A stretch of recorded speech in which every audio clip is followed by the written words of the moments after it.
Eu brinco, mas é verdade, que eu não escolhi a faculdade que eu fiz. A faculdade que eu fiz me escolheu, porque era a única que eu tinha competência de passar. Olá, seja muito bem-vindo. Hoje a gente vai falar sobre dislexia, dificuldade de aprendizagem e como isso tem a ver com autoconhecimento e a minha escolha profissional. E hoje eu vou contar sobre o último hit que foi do meu TikTok sobre descalculia e dislexia. Ele viralizou muito, mas eu não consegui embarcar todas as respostas importantes nas dúvidas delas. Então esse vídeo é um compilado de tudo para informar melhor você. Então, se você não me conhece, muito prazer, eu sou a Malu, falo de autoconhecimento, espiritualidade, desenvolvimento pessoal no TikTok, no Instagram, agora no YouTube. Yes!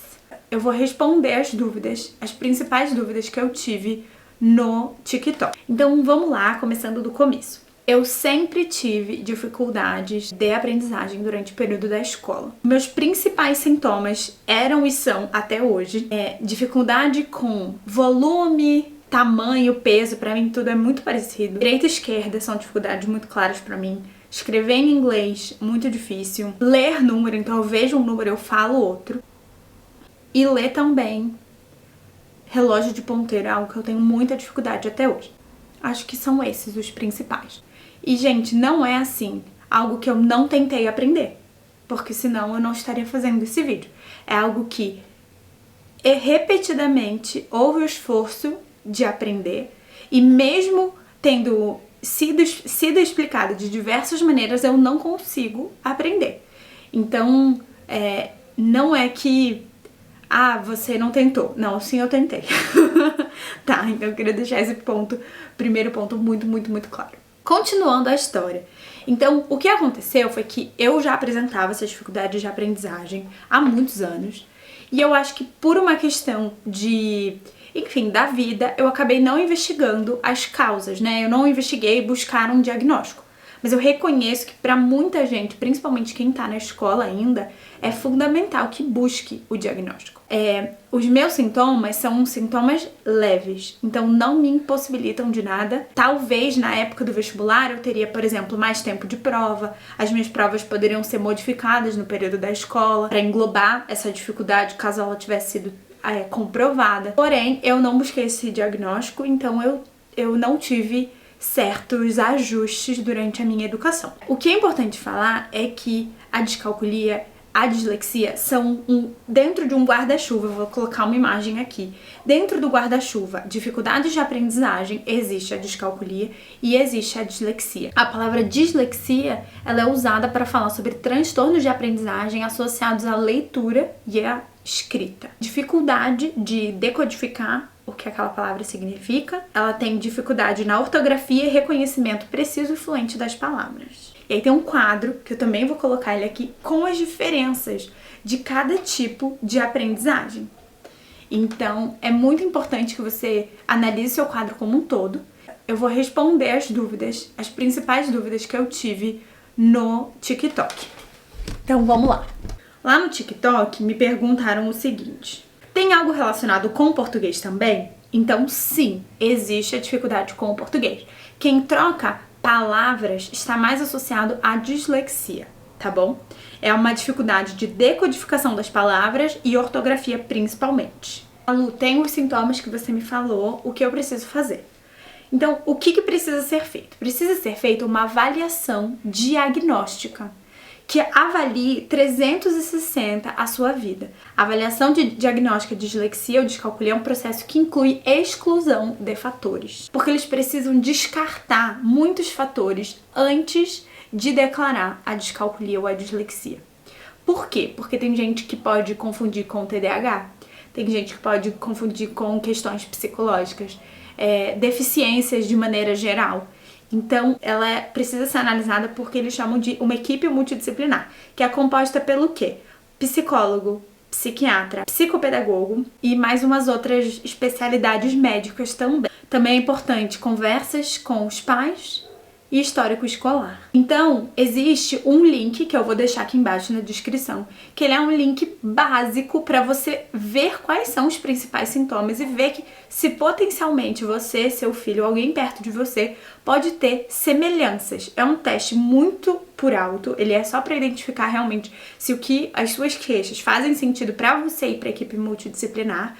Aí, passando para a próxima pergunta, que ela dizia o seguinte: no caso, como é tratado? Então, o que é importante falar é, não existe prescrição médica para dificuldade de aprendizagem. O que se faz é uma adaptação pedagógica. Então, é você work around a sua dificuldade.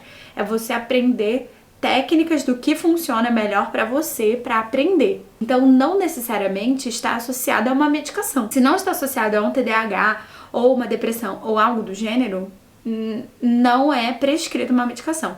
É mais psicopedagogo, psicólogo, e você se autodescobrir e ver quais são as suas as formas mais eficientes para você aprender. Mas isso tudo vai depender do nível da dificuldade. O tamanho dela, se ela é mais elevada, se ela é menos elevada, vai tudo depender, e por isso que chama-se adaptação. Na escola também é importante ter um atendimento individualizado, de alguém que possa olhar o seu caso com calma, prescrever, te auxiliar e acompanhar o seu aprendizado a depender do nível da sua dificuldade. E também é importante levar em consideração a idade, né? Qual o momento do desenvolvimento dessa pessoa e quais são as principais dificuldades, o que ela tem capacidade de aprender ou não. Eu queria falar do começo da história. É que durante o meu processo na escola, eu não tinha acompanhamento, não fazia aulas por fora. Então eu tive muita professora particular, muito acompanhamento de psicopedagogo, principalmente para fazer vestibular, porque era uma pessoa que me ajudava pontualmente para fazer o Enem. Gente, assim, eu vou falar o nível do que eu acho grave, tá? Tem outras pessoas que podem não achar. Eu, no meu 3º ano do vestibular, onde eu deveria estar mais apta a fazer uma prova, eu tirei 39, dá vontade de rir, eu tirei 39 de 90 no vestibular da FUVEST. Era muito, muito difícil pra mim mesmo. Eu brinco, mas é verdade, que eu não escolhi a faculdade que eu fiz. A faculdade que eu fiz me escolheu, porque era a única que eu tinha competência de passar. E eu acho que isso deve ser o caso de muita, muita gente, pra ser muito sincera, porque o vestibular, ele é muito... Eu não vou nem entrar no mérito, né? O quão difícil e quão errado é o sistema de ensino no Brasil, mas avaliar a pessoa pela prova e, assim, eu me destaquei muito na faculdade e, na verdade, a minha prova não dizia nada sobre mim. Por que isso se conecta com o autoconhecimento e com a minha vida profissional? Porque em um determinado momento eu estava trabalhando durante 2 anos e meio em pesquisa de mercado, onde eu usava muito as minhas habilidades de exatas, onde eu tinha muito, muito, muito pouco. E aí teve uma aula da Gabi Staff, eu já falei no outro vídeo o quanto esse portal foi muito importante pra mim, mas teve uma aula do portal que foi sobre inteligências múltiplas. Se você não fez esse teste, eu vou colocar ele também na descrição desse vídeo. O teste de inteligências múltiplas, você faz uma série de afirmações, concordo, discordo, e ele vai te posicionando de acordo com as suas inteligências de maneira geral. E, gente, eu nunca tinha feito ou visto isso na minha vida, e realmente foi muito importante pro meu processo eu ter feito esse teste, e talvez eu espero que seja também pra você. Na hora que eu fiz esse teste, eu vou até deixar o meu resultado aqui pra vocês verem a graça que é, que eu tenho 3% de matemática, se eu não me engano. 3%. Aí, bom, eu olhava pro meu trabalho, eu olhava pra mim e eu falava, eu estou usando 3% da minha inteligência. Isso não pode ser normal. E tendo o reconhecimento e o destaque que eu tinha. A minha chefe queria me efetivar quando eu tava no outro emprego. As pessoas gostavam muito das coisas que eu fazia. E eu falava, eu estou usando a pior parte de mim. E vocês estão achando o máximo. Imagina a hora que eu estiver fazendo o que eu sou boa. Imagina. E na hora que eu falei aquilo pra mim, pum, estalou um negócio. Caiu. Sabe? Eu gosto de falar isso. São os portais da vida, né? Caiu um pano na minha frente. Eu falei... É isso. A cortina levantou, sabe? E a gente viu os artistas. Eu falei, é isso, eu não posso mais trabalhar na minha dificuldade. E foi uma promessa comigo, porque entrando um pouco no parênteses da parte do autoconhecimento, foi também uma forma de eu ver que eu tava buscando uma validação do que eu era ruim. E eu não sei quem passa por isso, mas assim, você ser validado por algo que você não é. Então eu tava provando pra mim, tentando provar pra sociedade, mas na verdade o que a sociedade estava mostrando era assim, Malu, vai por esse outro caminho. Tem outro lugar aí que você não tá olhando. E na hora que eu vi que tinha essa opção, eu falei, eu não vou mais fazer isso. Então chegou um momento, gente, juro que eu suava, eu não conseguia dormir. A minha chefe me deu uma proposta de efetivação, aumentou meu salário, benefícios, férias. Eu falei, eu não quero isso. Mas era sabe, um medo de ter uma oportunidade na sua frente, você negar e falar, cara, eu tô com medo de me arrepender. E a cada dia eu ouvia um conselho, e isso é interessante sobre conselho, cada um tem um conselho pra te dar. Todo mundo tem um conselho bom pra te dar.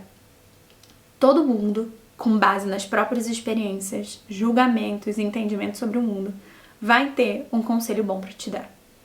E você vai ter que ter o discernimento se aquilo faz sentido pra você ou não. E literalmente tem conselho que você pode deixar ali bem pertinho, e tem conselhos que você vai jogar no ralo. Porque não valeu, porque a experiência daquela pessoa, quando ela tá te dando um conselho, ela tá falando do trauma dela, ela tá falando do medo dela, ela tá falando do que ela não teve e não do que você tem. Então a cada momento eu falava com uma amiga e a amiga falava, olha, se eu fosse você eu não ia por aí. Aí eu, meu Jesus. Aí eu, não, separo o que é meu, o que é do outro e qual é o conselho que eu vou realmente levar. E aí eu juro pra vocês que até a véspera da reunião pra dizer se eu ia assinar ou não, eu não sabia o que fazer. E a minha chefe tava contando comigo. E aí, naquela noite eu respirei, eu botei a mão assim no meu coração, eu falei assim, eu não quero isso, né? Tipo assim, se fosse um sim, quando é um grande sim, gente, a gente sabe. Quando é um big yes, quando é eu tenho certeza, você já sabe desde o dia que a proposta chegou no seu e-mail.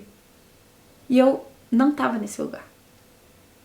Eu tava com aquele e-mail lá falando, ai, uma hora eu abro, ai, uma hora eu abro. Só que a hora de ver era pra ter certeza de que eu não queria, porque se eu quisesse eu teria aberto.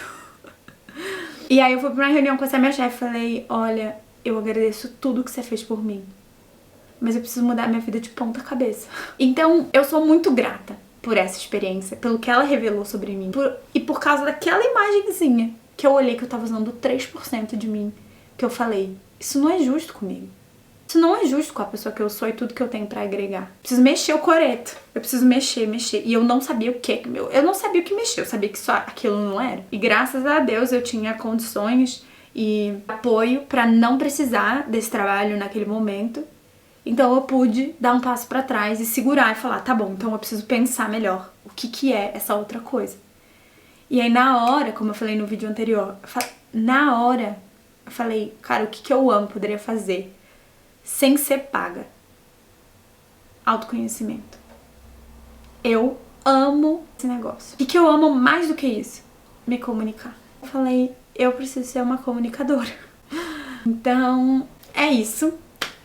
Resumindo a parte do autoconhecimento, da dislexia e da parte profissional, foi mais ou menos esse o processo que eu passei. Eu espero de coração que esse vídeo te ajude, que te faça refletir sobre quais inteligências você está usando aí dentro de você, porque existem várias e a escola, a maioria das pessoas são valorizadas por uma ou duas. Então, lógico, cognitivo, matemático e acadêmico, enfim. Mas tem uma parte ali que, cara, eu podia tentar me moldar o quanto eu quisesse, eu não ia conseguir. Então, eu espero que esse vídeo, esse conhecimento, tudo que eu falei aqui, seja útil pra você, pra sua vida, ou pra alguém que esteja do seu lado, que pode ter algo semelhante a isso. Eu, do fundo do meu coração, tô muito feliz por estar aqui, mais um vídeo, mais uma semana com você. Não se esquece de comentar, dar um like, ativar o sininho e toda quarta-feira estaremos por aqui. Um beijo no coração de vocês e não deixe de me acompanhar nas outras redes. Tchau! Tchau!